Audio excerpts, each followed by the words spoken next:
SMNI. Truth that matters. Attorney, no?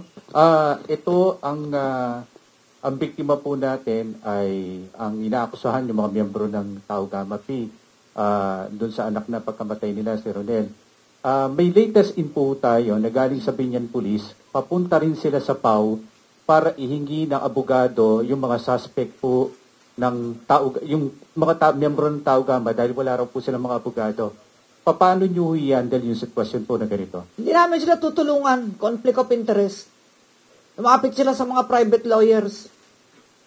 Ang lakas ng loob nilang mambugbog, tapos ngayon lalapit sa PAW. Ay, nauna yung biktima eh. Nauna din yung yung state witness. Bakit natin papayagan na mag-PAW versus PAW? Conflict yan. Lumapit sila, manap sila. Kaya kayo, gagawa kayo ng krimen, tapos gusto nyo PAW? Pagtanggol kayo? Kayo, kung gusto mo ba, hawakan ng PAW yung mga yan? Paano kung anak mo yung pinatay? Hindi napatay yan, pinatay. Pag may hawak kang 2x2, o kaya sinturon, ipinag-aagupit mo sa isang tao, hindi kapabayaan yun. Pagpatay yun. Dapat kaso nila, murder, lalo yan, ibinaon yung sa inilibing, may concealment of the corpus delicti. Sino patutuwa dyan? Hindi na nga ako dati na igagalit, ngayon nakakagalit yan. Hindi nakakatuwa ba yan? Nanay din ako? Kaya kung minsan yung iba, nilalagay ang batas sa kanilang kamay passion.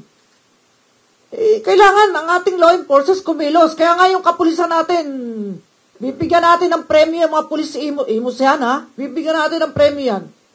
Ang bibilis kumilos. Yung Cebu, December pa. January, February, Marso na. Ano na? Ano pangalan ng anak mo? Ronel Baguio po. Ronel Baguio. Hindi taga Baguio. Apelido yung Baguio, ha? Ronel Baguio. R-O-N-N-E-L. Opo. Yun. Itong Imos, yung batang Adamson, anong pangalan? Direk Marlon? John Martin. Ano na? Mag-mic ka. Para madinig sa likod. Mic. O kaya, sinong kokontra? Tama ba yung ginagawa nilang yan? Binubugbog nila? Tapos may dala silang mga nakaalak na nakalalasing kung ano nung pinagkakakain pulutan nila. Tapos pinupulutan nila yung katawan ng neophyte. Tama ba yan? Pwede kayo mag-form ng association under the Constitution. Pero, bakit hindi ang maging batayan nyo yung talino? Galing. Magaling kumanta, magaling mag-gitara, magaling magbanda. Yan, talino, bait. Bakit yung tatag ng katawan? Sinong matatag ang katawan na kakayanin na ipadal mo na ipadal lang sa magkalasog-lasog ang bituka mo at saka yung kidney mo, yung liver mo, yung lungs mo. Anong pangalan nung to sa Imos? John Martin Salilig, Chief. Nakasama, John? John Martin Salilig. Matthew, Chief. John Matthew? Salilig. John Matthew Salilig. Okay, nakuha nyo na? Yan. Medyo nakamas Mahirap maintindihan nagsasalta nakamas. Tanong? Morning, Attorney. Attorney, nabanggit mo na rin kanina na parang openly may question ka na, bakit patuloy, pabalik-balik na lang to? Paulit-ulit na lang na nangyayari kahit may anti-hazing law.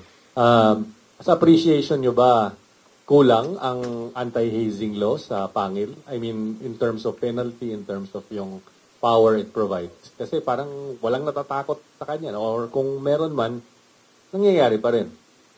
Para sa akin, kulang. Walang pangil. At implementasyon. May penalty dyan Pero yung implementation, at pagdating sa husgado, dapat yung batas, yung ngipin ng batas. Hindi pa bababae ng sintensya. Yung mga nakaraan nga, nakapag-probation Kasi hanggang Supreme Court bumaba. Reckless imprudence. Kapabayaan. Anong kapabayaan? Kapabayaan hindi pinagamot. Binugbog nyo nga hanggang sa mamatay Di ba? Dapat, ang batas, may ngipin. Dura lex, sed lex, lalo kung buhay ang kapalit. Bagal ng paggulong. Kami naman sa PAW, hindi naman kami sa torture. Torture yan pagbugbog. Talagang pwede kaming mag-imbestiga, tumutulong kami. Pero sino magsasampa sa court? Piskal. Sino mag-hearing judge? Kaya dapat all sectors of the justice sector, all components of justice system, kimilos dito. Toldo ka na to. Ma'am, susugan ko lang po yung tanong ni Kuya. Ma'am, pabor din kayo na i-revisit yung anti-hazing law that was amended year 2018 para mas mabigat yung penalty. Yan din po yung isinusulong ng mga senador, ma'am. Kasi parang wala daw po pakialam yung mga fraternity po kapag may namamatay na mga estudyante. Kailangan isali yung school administrators dito. May penalty. May kulong din. Titigil yan, sa totoo lang. Iba, hindi na-expel Na-involved na, hindi pa na-expel So, dapat lang i-revisit talaga yung ano. Dapat i-revisit yan. Trabahuin yan. Kung may mga batas tungkol sa diborsyo, batas sa mga kung ano-ano, ito i-prioritize yung mga crimes against life. Diba? Anong penalty dito? Discuss The mo. person subjected to hazing or other forms of initiation, right, suffers any physical injury or dies as a result thereof. The officers and members of the fraternity, sorority, or organization who actually participated in the infliction of physical harm shall be liable as principals. The person or persons who participated in the hazing shall suffer the penalty of reclusion perpetua, life imprisonment, if death, rape, sodomy, or mutilation results therefrom. The penalty of reclusion temporal in its maximum period, 17 years, 4 months, and 1 day to 20 years, if in consequence of the hazing the victim shall become insane, imbecile, impotent, or blind. The penalty of reclusion temporal in its medium period, 14 years, 8 months, and 1 day to 17 years and 4 months, if in consequence of the hazing the victim shall have lost the use of speech, or the power to hear or to smell, or shall have lost an eye, a hand, a foot, an arm, or a leg, or shall have lost the use of any such member, shall have become incapacitated for the activity or work in which he has habitually engaged.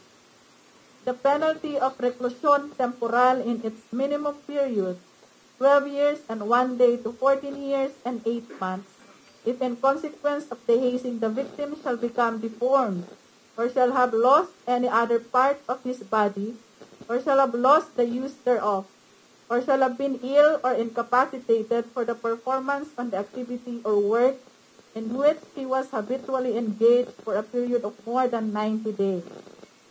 The penalty of prisión mayor in its maximum period, 10 years and 1 day to 12 years, if in consequence of the hazing the victim shall have been ill or incapacitated for the performance on the activity or work in which he was habitually engaged for a period of more than 30 days. The penalty of prisión mayor in its medium period, 8 years and 1 day to 10 years, if in consequence of the hazing the victim shall have been ill or incapacitated for the performance on the activity or work in which he was habitually engaged for a period of 10 days or more, or that the injury sustained shall require medical assistance for the same period.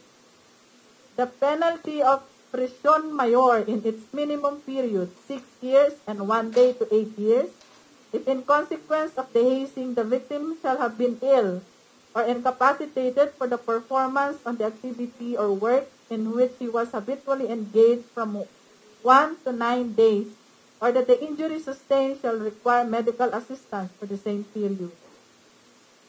The penalty of prisión correccional in its maximum period, 4 years and 2 months and 1 day to 6 years, if in consequence of the hazing the victim sustained physical injuries which do not prevent him from engaging in his habitual activity or work or require medical attendance. The responsible officials of the school or of the police, military, or citizens' army training organization may impose the appropriate administrative sanctions on the person or the persons charged under this provision, even before their conviction. Teka, Kreb, dito sa Republic Act na to, bago lang to 11053. Meron ng habang buhay na pagkabilanggo, doon lang sa actual na nag-participate. Yan, nasusulat yan dito sa section, doon lang sa actual,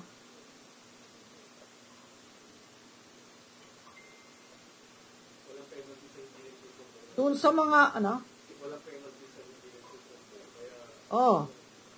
wala. Dapat lahat ng members mananagot. Kasi, nila yan, desisyon ng tribo nila yan. Penalties, reclusion perpetua, saka fine na 1 million, doon lamang sa nagplano, nag-participate.